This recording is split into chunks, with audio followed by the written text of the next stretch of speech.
So the next step is for us to roll the membrane out completely onto the roof. It's a little bit warm. It's a lot more pliable to use when it's a little bit warmer. And the important step on this is not let the glue dry, and we do want it pretty wet. Right. A little bit of bubble right there. We can work those to the edge too by hand. Rubber roof will be. It's a little bit more stretchy than TPO roof will be. So we do want to still kind of pull on this as we're putting the screw in. Underneath. Yet, but I do have all that molding done. The non-sag sealant on top of that edge right there. And I can't get the molding on until all the adhesive dries anyways.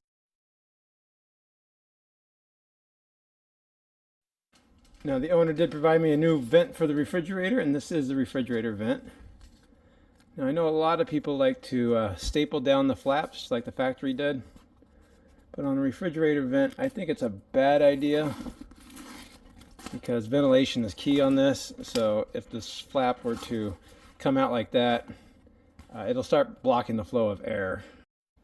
You can kind of see on this old refrigerator vent, they left the flaps on. Yeah, they were stapled down, but they'll curl over, and you kind of see they were definitely catching dirt. So that was going to block a lot of airflow. So I don't like to have those flaps. I don't want to block the flow of air in a refrigerator vent, so I will not be keeping those flaps there. And if you've ever seen a refrigerator vent, it has so many screw holes on its flange that I don't have any doubt that it's going to be nice and secure. However, that being said, the flanges on these refrigerator vents are incredibly weak, and putty tape works 100% on compression. And they're so spaced out that what happens is you put a screw there and a screw there, and it's tight, but it puckers in the middle, and the putty tape doesn't get compressed in the middle. So I like to use a liquid butyl underneath the refrigerator vent for sure. See, it says butyl sealant. It's going to be the same stuff that's on the skylight when I put the skylight in. Line the vent up. I just make my mark with my all-purpose heavy-duty Sharpie. I don't see any difference, but this one is industrial. And now I have a perfect lip to put my sealant down. And then this sealant will definitely act as an adhesive, and it's very flexible, so you don't have to worry about the flange on the refrigerator vent not sealing properly. So this definitely might be the last thing I'm doing today. I'm just going to be using these square Robertson bits as screws, very similar to what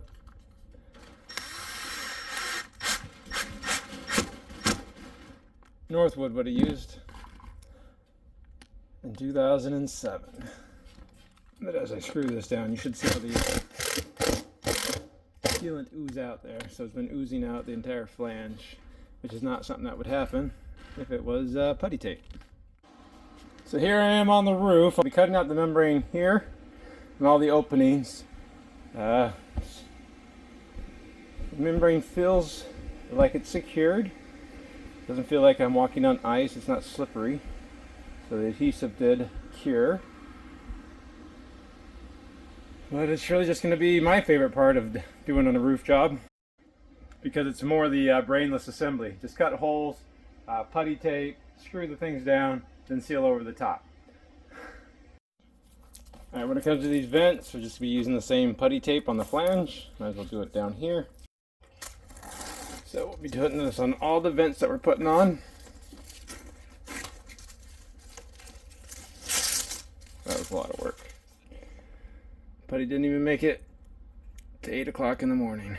Already falling apart. It's too hot. Remember, you do want to make sure it's covering the holes, because we want to make sure the holes where the gasket is, okay? So now I normally wear gloves, but This putty likes to stick to rubber gloves a lot better than even human skin.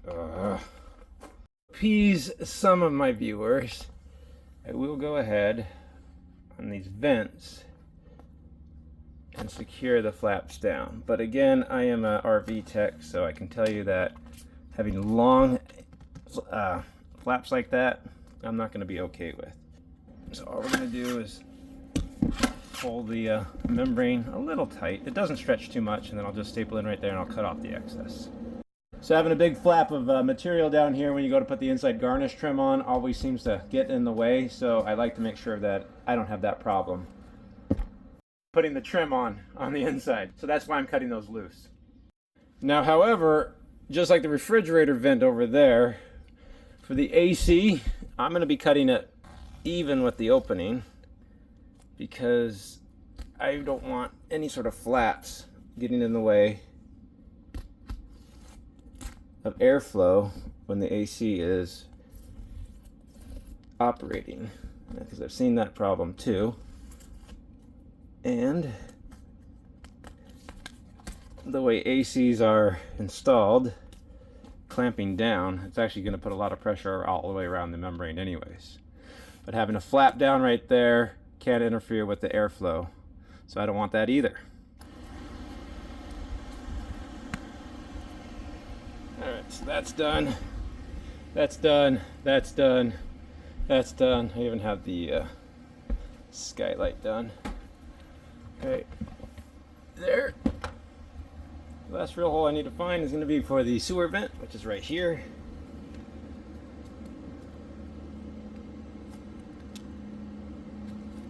Tell you what, this PVC dulls razor blades pretty fast. And everybody always wants to know, how do I fix the vent stack that I just cut? But I mean, it's ABS, it's meant to be glued together, so all you need is a 1.5-inch coupler or a union, and you'll just use some ABS glue it back together, then the piece we cut off just go back in top. Very simple. And now that stack's not sticking up when we're putting the membrane on. So just gonna glue that on. Very simple. And then the owner went with this Lippert 360 siphon.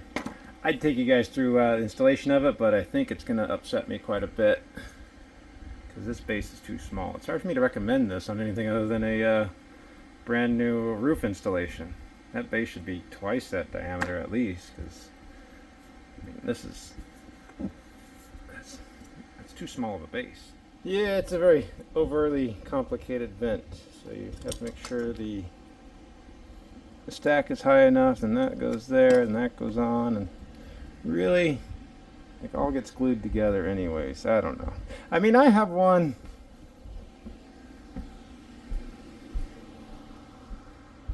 on my RV over there, but that one's got a much bigger base to it. So I think Lippert changed its design when they acquired the company, or came up with their own siphon design. Just have this vent right there. The putty tape's already on it. Make sure the hinge is facing the front of the trailer, and then make sure the wires aren't sticking out. Bam, it's gonna be fine. And then I still have a whole bunch of these screws right there. I'll screw it down with.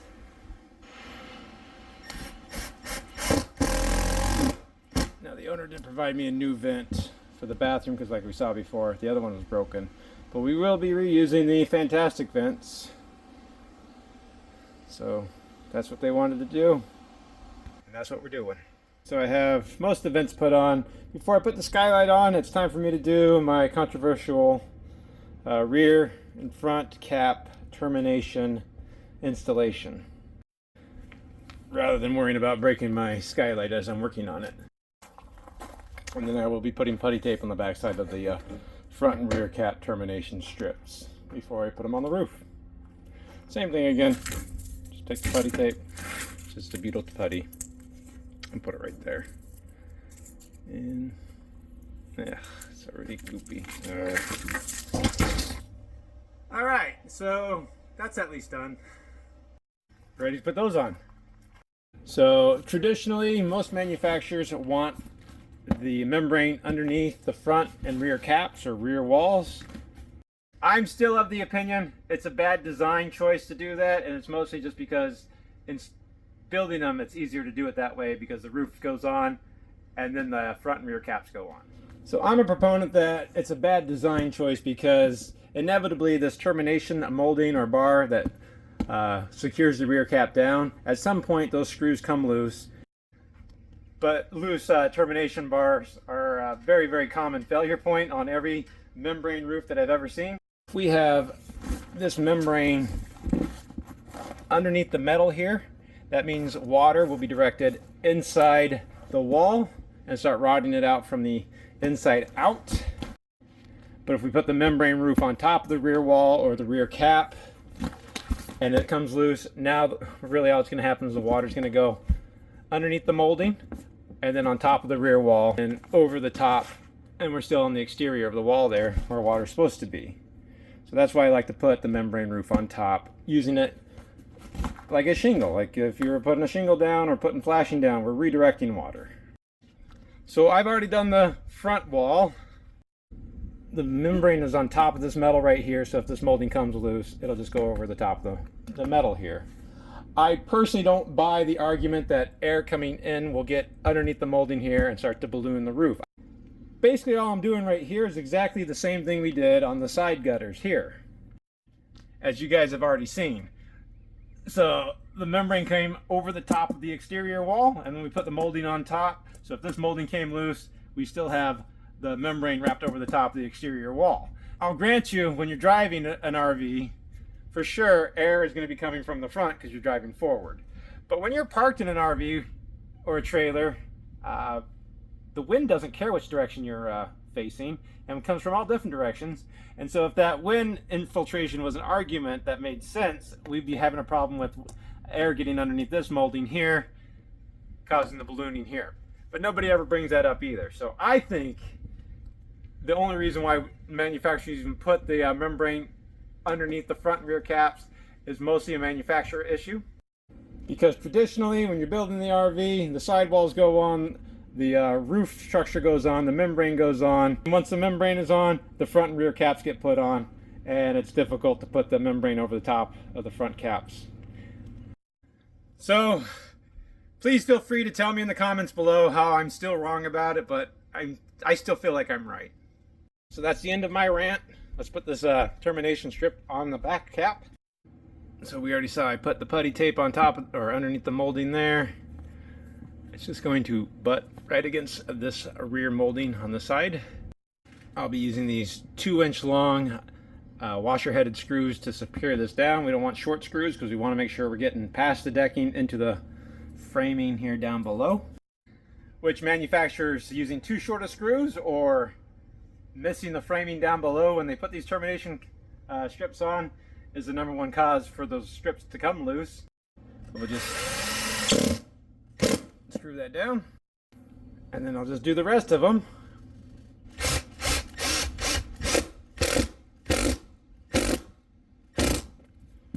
Okay, so all the screws are going to be on there, and of course that means the membrane is over the top of the rear wall. We're just going to cut this off just like we do on the sidewall.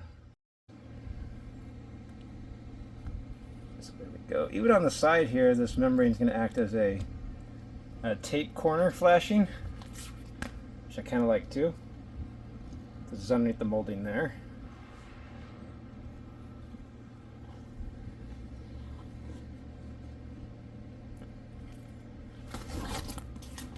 Very nice.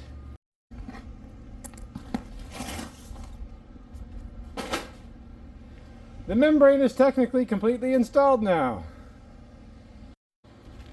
Now you can see without having that skylight in position how much easier it was to do the molding.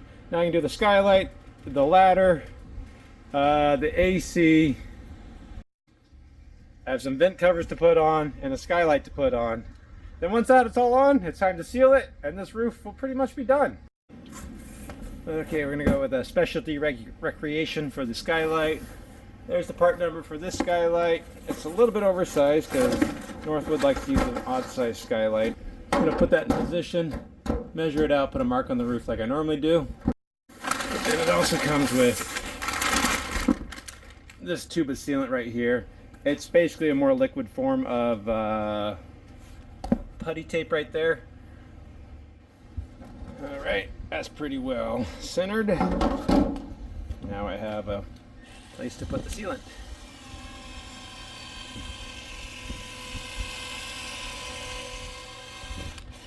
Nice.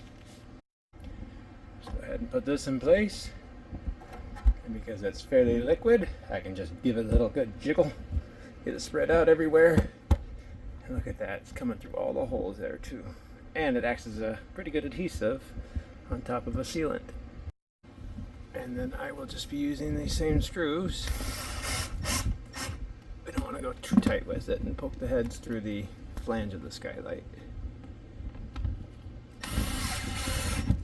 But you also might be noticing, I'm kind of doing this in stages, so if I would have done lap sealant there, or there, or there, as I'm doing everything else, I'd be covering myself in lap sealant at some point. So I like to leave lap sealant for the very end. It is a lesson I was slow to learn, but one that I quickly found out. Nearly killed myself repositioning an AC unit, and I stepped in a fresh pile of lap sealant and slipped and almost died with an AC in my hand. And nearly destroyed a brand new membrane roof as I dropped the AC unit on the roof. Okay, so the owner did provide me a new AC gasket right here, so I'm going to take the old one off. Hopefully it's been soaking in the sun long enough that it comes off. Pretty easy. Yeah, that was pretty easy. Now I'll just go ahead and put the new one down. It pretty much just sticks in place. Some very dense foam that becomes the gasket. Well, I know that a lot of people aren't too thrilled with the way I put ACs on the roof when I don't have a forklift, but it does work, especially if you have somebody to help you as a spotter.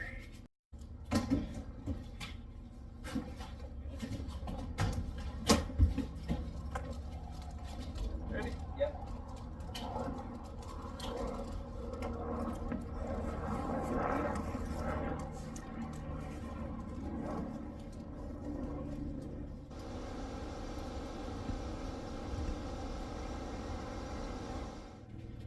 All right, so with pretty much everything installed now, we're going to go ahead and start putting the lap seal on. Now, you could use just about any lap sealant on this PVC roof. It's like a normal die-core lap sealant will work on here. But because we're doing the extreme roof, might as well do the extreme lap sealant. And even if you read the tube right here, it says it works on all RV membranes. So it's not vital that we use this, but I figured for consistency's sake, might as well use it. It's going to go down pretty much exactly like die-core self-leveling would go down. I'll just start right here at the corner. Now this is the inside corner right here. What I do like to do is always fill that corner right there so water doesn't sit right there in that corner at the low point against all the seams. So I know it doesn't look great, but that is what I want to do. And then we don't have a vinyl insert right here, but I also don't like that vinyl insert underneath the lap sealant because, again, what happens is the vinyl insert cracks right up here, so water gets under there, and now the lap sealant's not actually up at the joint. We have a channel underneath the lap sealant. Don't do that. After that, I'm just going to go ahead and run a bead on each side of the molding right here. And we'll cover the screw heads. Again, this sealant, this lap sealant is just liquid flashing, is not the primary seal. You guys saw us put putty tape underneath everything, or butyl sealant underneath everything. That is the primary seal. And although I try to say it in every video, lap sealant is not what's sealing the roof.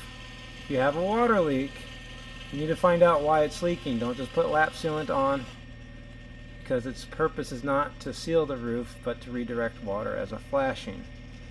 So if you do have a leak, find out where it's leaking from. Just don't put lap sealant on top. That means the primary seal or sealant failed.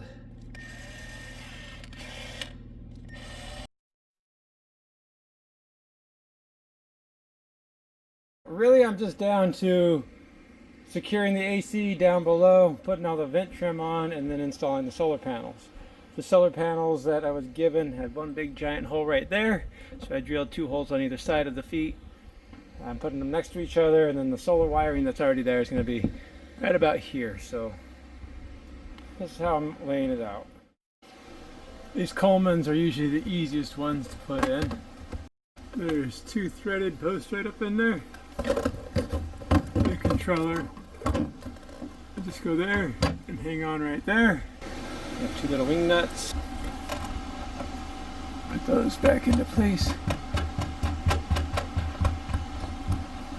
And everything is a spade connector on there. So much easier for servicing and diagnostics.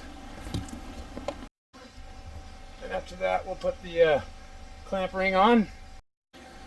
I'm sorry, the freeze switch needs to go back in on the coil. This is the AC will turn off the compressor if the evaporator freezes up. And we just plug the AC into the controller. Need to put this insulated diverter dam on there to make sure that it's AC ducts are this side, the return air is over here. We don't want the 2 mixing. And these are just 5/16 bolts. We'll feed these up in here. We'll just go ahead and clamp it down like a couple of hillbillies in Beverly Hills.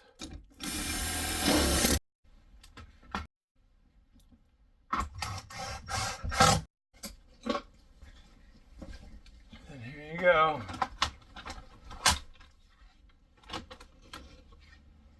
Done. Let's go finish up there on the roof and finish this job. So before you ask, I'm not necessarily putting the solar panels here to prevent ballooning down the road.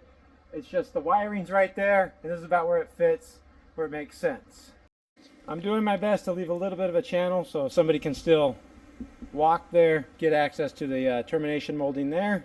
If I were to put the solar panels here or there, that's going to cause some shade down the road at some point, and of course on either side of the AC will cause the same problem. So really that's the best location for it, and if it happens to prevent ballooning too, even better. But we won't really need that because I put the membrane down correctly.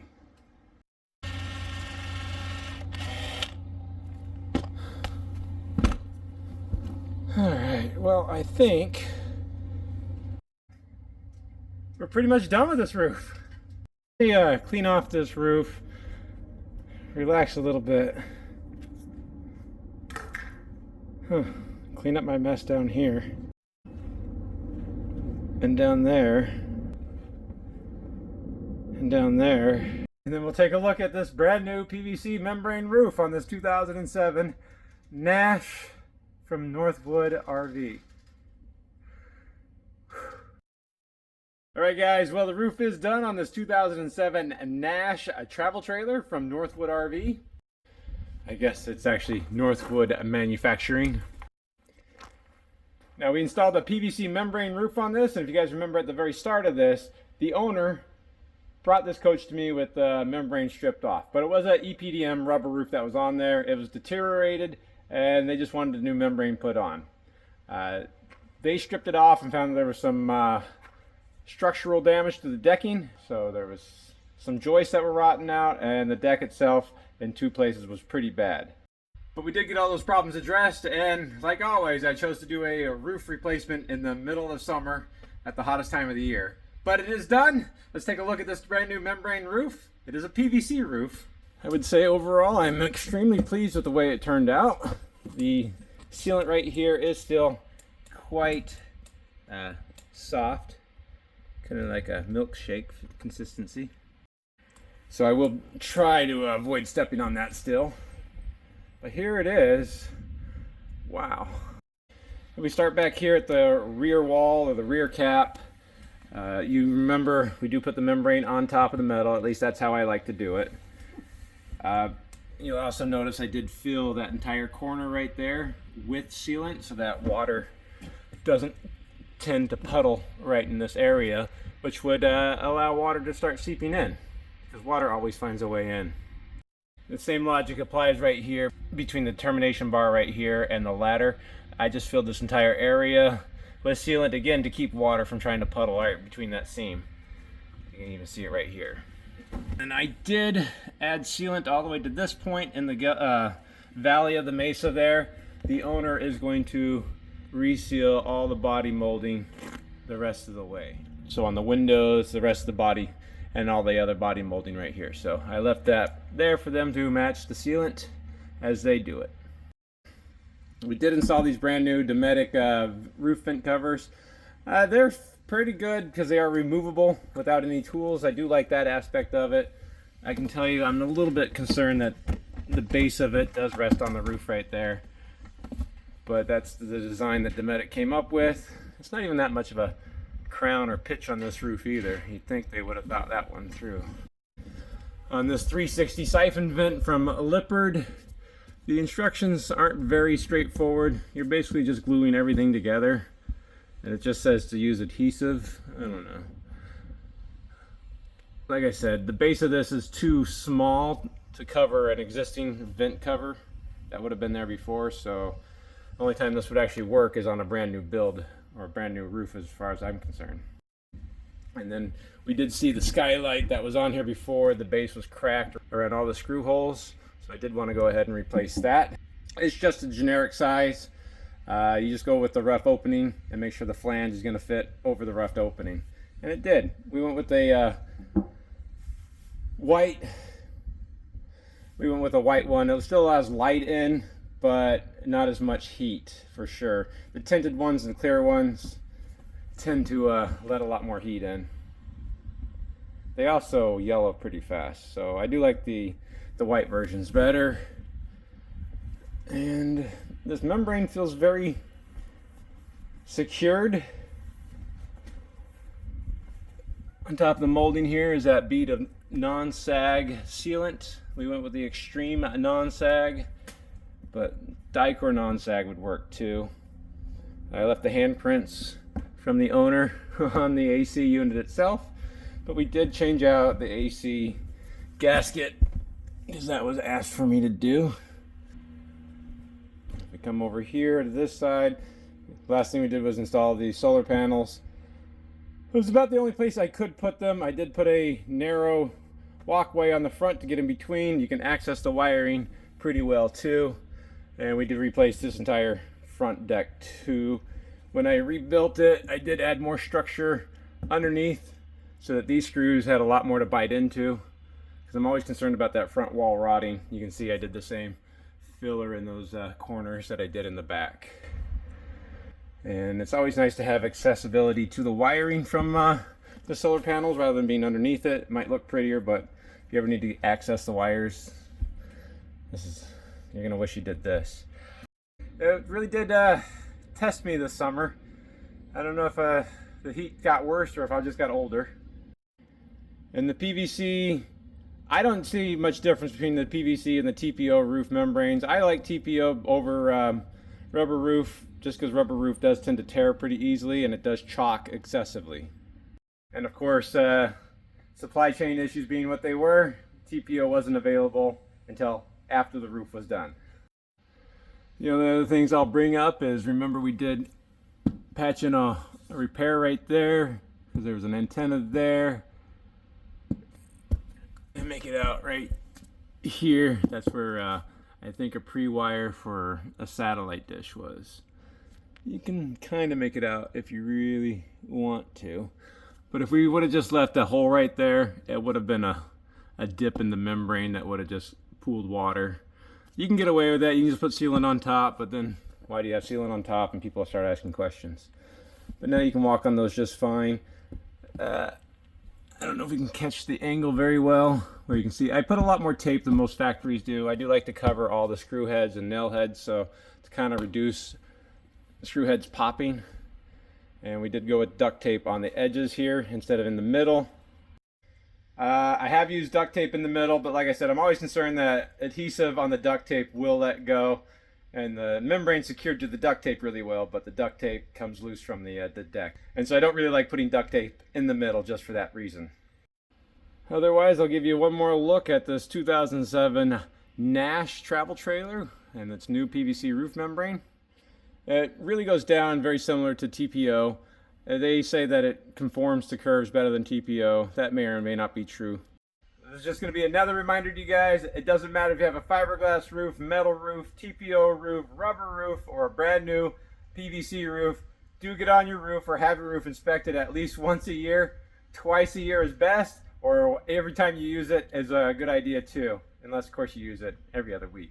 But at least once a year, twice a year, even better. But most importantly, before you buy an RV, get on the roof. That should be almost the first check after you decide if the floor plan is going to work for you, whether it's new or used, because we've seen a lot of brand new roofs with a lot of problems. So always get the roof inspected before you buy any RV.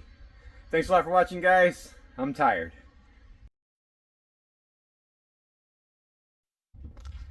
And I think with that, I'm done for the day, and we'll finish this up tomorrow. Get another trailer on its way. Anyway, I'm gonna move on because I don't have sealant up here and I'm not wearing shoes.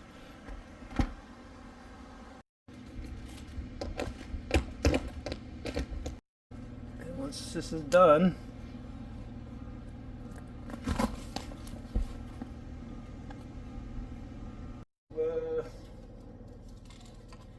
got 2 more minutes. What is that, Finn? What is that? What are you doing out here in the middle of the desert? You're a big frog. Toad, maybe. Oh, did you get him? Hi, buddy. Boop.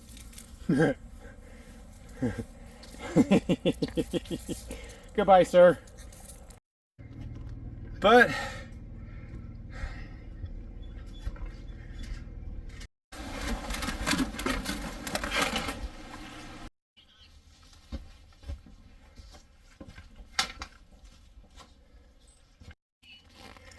it's pretty hot in here. I gotta get out of here. But look at that. It's all back together. Let's take a look on the roof. One thing I didn't point out, I did strip back the sheathing on this wire. This is pretty much used on trailer brake wiring. This stuff isn't completely UV stable, so if it did crack and I put the sheathing into the wall, into the ceiling right there, it would just become a channel for water to go straight into the roof. So that's why we did want to break the sheathing so that we didn't have that issue. Well, it didn't rain last night, but we're threatening again over here. See if this monsoon weather gets here or not.